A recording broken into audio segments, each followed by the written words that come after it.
Hi everyone, welcome back. It's Eve, the Nerdy Nanny.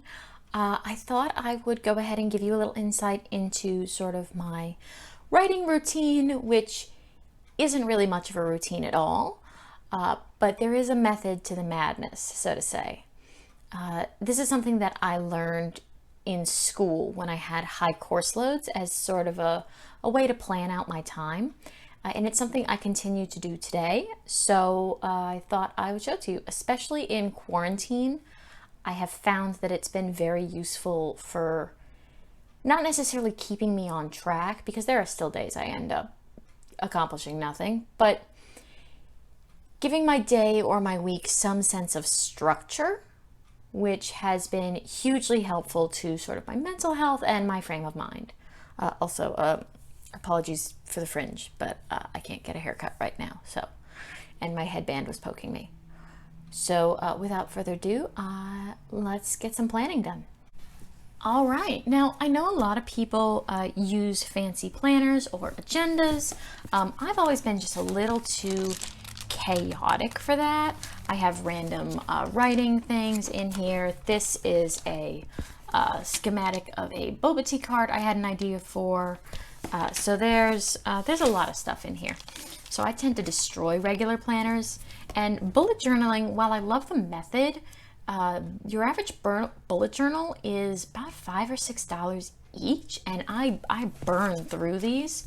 So for me, a regular composition book, which you can get for, 6 for $4, that's more my speed. Okay, so there are a couple of different ways that I manage my time. Sometimes in these books I will have a sort of plan for the month. This one's actually for sort of 2 months, because I have a test on Wednesday, which by the time this video comes out I will have panicked about for many an hour and hopefully done very well on. But I plan on taking this sort of chunk of time to try out a free trial for something, so that's what the pink line's about. And then I sort of color code, but my monthly plans are so vague because my schedule keeps changing that really this can change at any time. So the method that I use to plan sort of depends on the time period that I'm planning. If I'm planning out my week, I use block time. If I'm dealing with the day, I will create a focus list or prioritize. And if I'm doing task management, that's usually for a specific chunk of time, like from 9 a.m. until noon, I'll do a task management sort of thing. And these methods have all really helped me with studying, but also with maintaining some sort of structure in quarantine. So I'm going to go through them, and I hope that they're of some use to you. Okay, so for block timing, this is sort of how I set up my week, and this has been very helpful to me. On the far side, I break things down into 3 or 4 hour chunks. Basically, I have sort of from when I wake up until about noon, and then I keep this space sort of clear because that's, lunch and other essentials. And then I have from after then until about 4, and then we have from about 4 on into the evening. And then I do those 3 time zones for each of the 7 days. So you can see on Tuesdays, Thursdays, Fridays, and Saturdays, I'm normally at my job at the bakery in the morning. So those mornings are blocked off. And Monday and Wednesday, I have organic chemistry, which does not take the whole morning, but takes enough of the morning that's most of what I do. Sometimes I try and draft before class starts, but mostly I'm just tidying up my office, getting rid of old coffee mugs, getting new coffee, and occasionally flipping through my notes before class. So that's pretty much most of the morning on these 2 days. Because of that schedule, I really only have 1 morning a week that's sort of mine. So Sundays, I try and reserve that 1 morning so that I have a chance to sleep in a little bit if I want, although I'm still normally up by 8 a.m. Just because if I sleep in too long, I start to get that caffeine withdrawal headache, which is never fun. Sundays, I like to take the time and make myself something really nice. either eggs Benedict or pancakes or French toast. I'm really more of a French toast than a pancake girl, although I know that debate will rage. And then, let's see. So this sort of afternoon block is generally when I have a chance to do my writing. I do find that I am a more productive writer early in the morning or later in the evening, but I don't usually have those times available, so I do what I can. Saturday afternoons just sort of disappear, so I have here panic over all the things that need to get done, which is generally speaking how my Saturday afternoon goes. Sunday I'll do some work for the YouTube, and I'll usually block off a little bit of time after that to work on books or plan out books or edit or the rest of it. And then Sunday afternoons is pretty much night time. I do tutor or nanny for my regular family 3 nights a week. We're doing that mostly online these days, so it's not going all the way until the end of the day, but it does take quite a bit of time, and quite frankly, they're bored, I'm bored, so some of the time is tutoring, and some of the time is debating which baking show on Netflix is superior, The Great British Bake Off or Nailed It. The answer is The Great British Bake Off. I will not accept alternative answers. And then Tuesdays and Thursdays, I try to block off for my virtual tutoring clients. I don't always have clients. Sometimes people want to schedule later in the day, but I make sure I don't schedule anything for those blocks or plan on doing anything else, because that way I know I have that time available for them. So if nothing else, I'll have somewhere I can squeeze them in. And so this method has been very helpful for sort of chunking up the week. So it's not like, 3 o'clock on Tuesday you have this. It's more like, okay, Tuesday afternoon we're going to try and do some writing. And keeping it vague, especially because my schedule can change so quickly, has been very helpful. So the block method has been really useful for studying, but it's also been great for quarantine, just because it feels like my day has a little more structure. And that helps me to not lose my marbles. So block scheduling is what I use to plan out my week. For the day-to-day though, I really find it more helpful to create a focus list or a prioritization in 135. And I'll go through the difference of that in just a sec. I know a lot of people like journaling in the morning. I work at a bakery. Early mornings are not a thing for me. I'm lucky if I remember to get coffee and put on pants.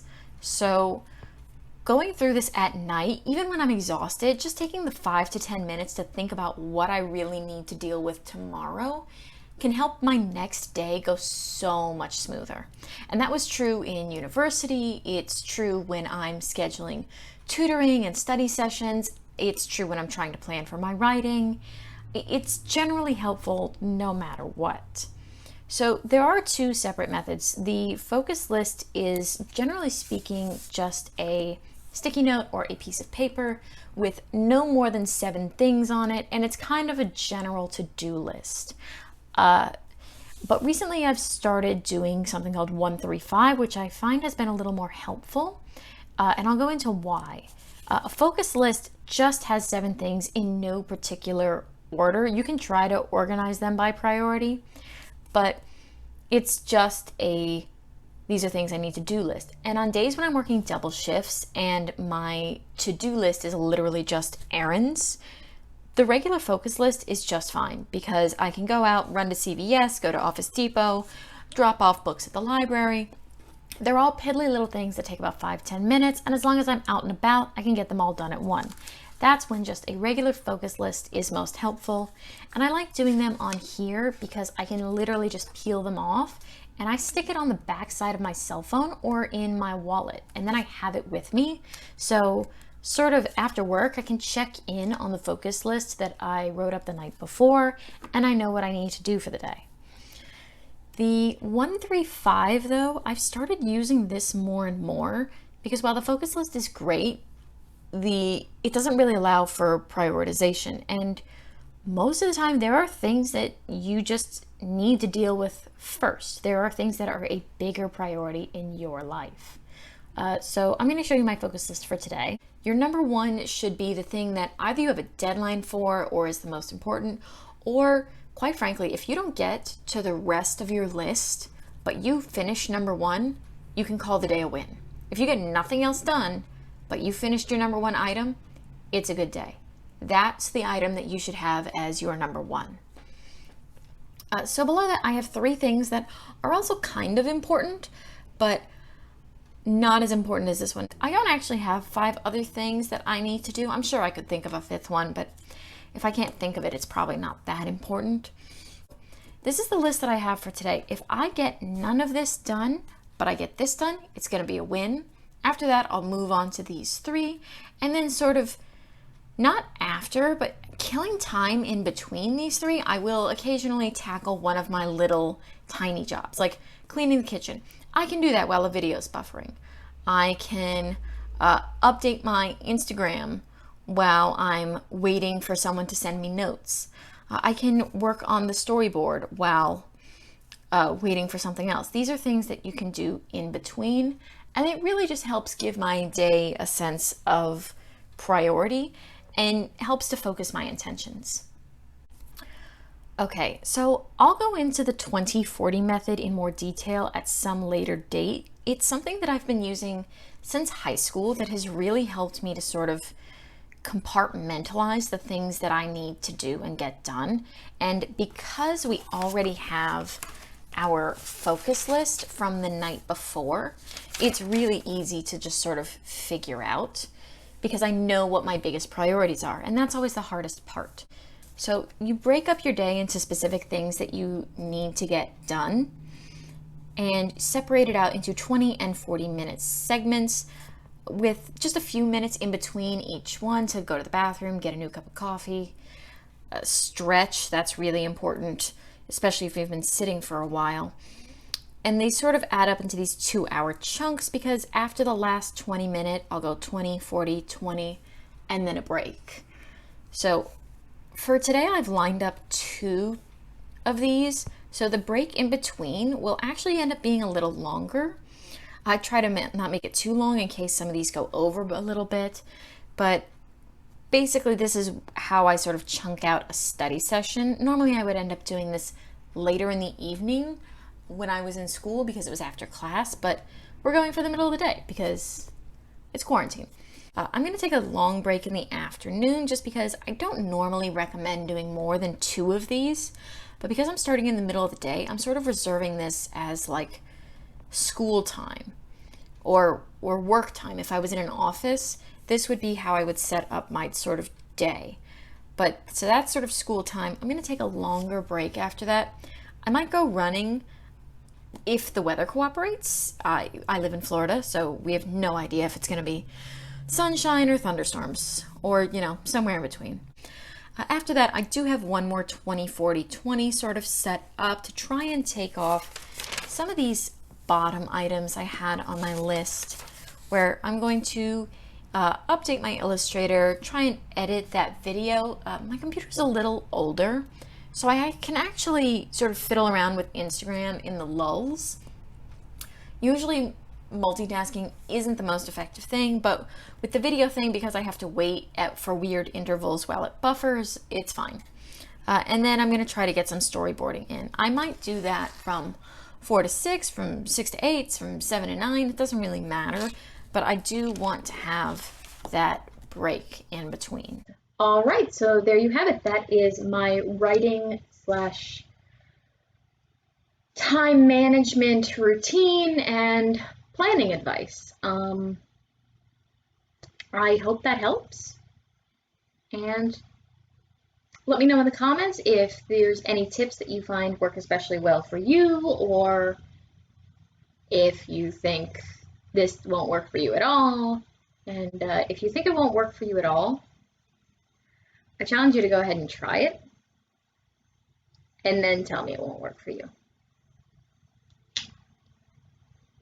Have a great day. Be good.